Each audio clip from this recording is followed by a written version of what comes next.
Hello, my dear viewers. I am Vishwanath, Political Review.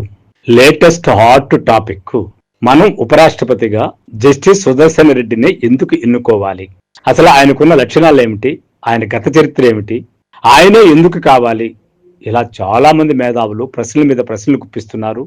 వాటికి అనుకూలమైనటువంటివి, వ్యతిరేకమైనటువంటి వివరణలు కూడా ఇస్తున్నారు. ఏది ఏమైనా జస్టిస్ సుదర్శన్ రెడ్డికి ఒక క్లీన్ ట్రాక్ రికార్డు ఉందని కొందరంటే, లేదు అతను రాజ్యానికి వ్యతిరేకంగా ఉన్ననాళ్ళు తీర్పులు ఇచ్చాడని చెప్పేసి కొందరు అంటున్నారు. అయితే ప్రముఖ ప్రొఫెసరు మాడభూషి శ్రీధర్ గారి మాటల్లో సుదర్శన్ రెడ్డి గురించి మనం తెలుసుకుందాం. అసలు సుదర్శన్ రెడ్డి అంటే ఏమిటి అని మాడభూషి శ్రీధర్ గారు ఇలా అంటున్నాడు. రాజ్యాంగ నీతి తెలిసిన న్యాయమూర్తి. రాజకీయం ఏమిటో తెలుసు ఆయనకి, రాజ్యాంగ నీతి ఏమిటో కూడా తెలుసు, సంకుచితమైన పరిపాలనల గురించి కూడా తెలుసు, పరిపాలకుల గురించి కూడా తెలుసు. కనుక రాజ్యాంగానికి రాజకీయానికి తేడా తెలియని ప్రభుత్వాలను ప్రశ్నించిన వాడు జస్టిస్ బి సుదర్శన్ రెడ్డి. ఆయన సుప్రీంకోర్టు న్యాయమూర్తిగా పనిచేశాడు కూడా. కాబట్టి ఆ అనుభవంతోనూ అతని ట్రాక్ రికార్డుని దృష్టిలో పెట్టుకొని శ్రీధర్ గారు అంటున్న మాటలను మనం విని తీరాల్సిందే. ఆయన రాష్ట్రపతిగా ఎన్నుకోవాలా లేదా, ఉపరాష్ట్రపతికి ఆయన అర్హుడా కాదా అని ఆ తర్వాత మనం ఒక నిర్ణయానికి వద్దాం. 2007-2011లో ఆయన న్యాయమూర్తిగా పనిచేశాడు. ఆయన సాల్వాజుడం కేసులో గుర్తించుకోవలసిన గొప్ప రాజ్యాంగ తీర్పు ఇచ్చాడు. ఈ తీర్పు ద్వారా గిరిజన వర్గాలను రక్షించడంతో పాటు రాజ్యాంగబద్ధ పరిపాలన బలోపేతం కూడా చేశాడు. ముందు న్యాయమూర్తిగా, తర్వాత లోకాయుక్తగా పర్యావరణ పర్యవేక్షణ బాధ్యతలు నిర్వహిస్తున్న సందర్భంలో కూడా ఆయన న్యాయం, రాజ్యాంగ నీతి పట్ల తన నిబద్ధతను చాటుకున్నాడు. భారతదేశంలో రాజ్యాంగ వ్యవస్థను, రూల్ ఆఫ్ లాను పరిరక్షించడంలో అవినీతి నిరోధక పర్యవేక్షణ, సంస్థాగత సమగ్రతను నిలిపి ఉంచడానికి చేసిన ఆయన కృషి ఒక ఇష్టమైన స్థానం, వారసత్వాన్ని నిలబెట్టాడనే చెప్పుకోవచ్చు. ఉపరాష్ట్రపతి పదవికి అభ్యర్థిగా ఎంపికైన justice B Sudarshan Reddy supreme court న్యాయమూర్తులలో చాలా మంది తెలిసిన వాడే అయినా మన రాజ్యాంగ న్యాయం గురించి బాగా తెలిసిన జడ్జి. ఆయన తీర్పులు గణనీయమైనవి కూడా. ముఖ్యంగా అణగారిన వర్గాలను పరిరక్షించడంలో, ప్రభుత్వాలు అధికారాన్ని దుర్మార్గంగా వాడుకునే పరిస్థితులను నియంత్రించడంలో ఆయన తీర్పులను అందరూ గుర్తించుకుంటారు.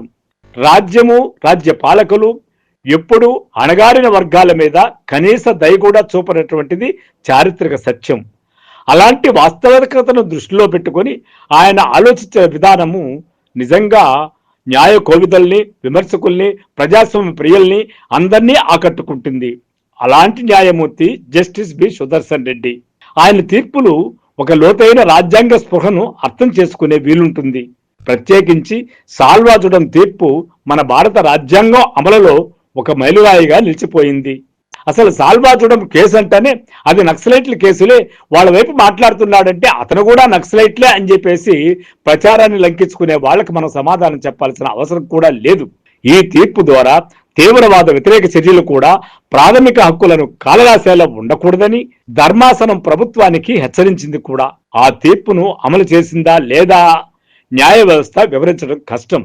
ఎందుకంటే తీర్పు చెప్పడం వరకే న్యాయమూర్తి పనిగా అనేది అమలు అయిందా లేదా చూడవలసిన బాధ్యత సమిష్టిగా సుప్రీంకోర్టు అధీనంలో ఉంటుంది. సుప్రీంకోర్టు విధి విధానాల బట్టి కూడా ఉంటుంది. దాని కనుసన్నల్లో రాజ్యం ఎలా నడుస్తుందో, రాజ్యం ఎలా దీని మీద ఆధిపత్యం చేస్తుందో, నర్మగర్భంగా లోపాయికారిగా ఎన్నెన్ని జరిగిపోతుంటాయో వాటన్నిటికీ జడ్జి బాధ్యతగా ఉండలేడు కదా. పదవీ కాలం ముగించిన తర్వాత ఎవరు పట్టించుకుంటారా ఆయన తీర్పుని? రోజు వందలాది తీర్పులు ఇచ్చే న్యాయమూర్తులు విడిగా వాటి అమలు కార్యక్రమం చేయడం సాధ్యం కాదు కదా.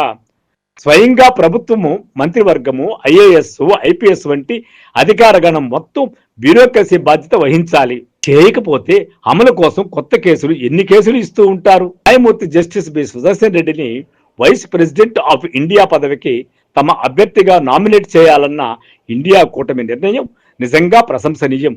అయితే ఇండియా కూటమి ఎంతవరకు ఐకమత్యంగా ఉంది, అది ఎంతవరకు విలువలు పాటిస్తోంది, అది ఎంతవరకు విలువల వైపు నిలబడుతుంది అంటే అది ప్రత్యేకమైనటువంటి ప్రశ్న, ప్రత్యేకమైన సందర్భం. కానీ సుదర్శన్ రెడ్డిని అది నిలబెట్టడంలో దాని పాత్ర చిత్తశుద్ధిని శంకించాల్సిన అవసరం కూడా లేదు.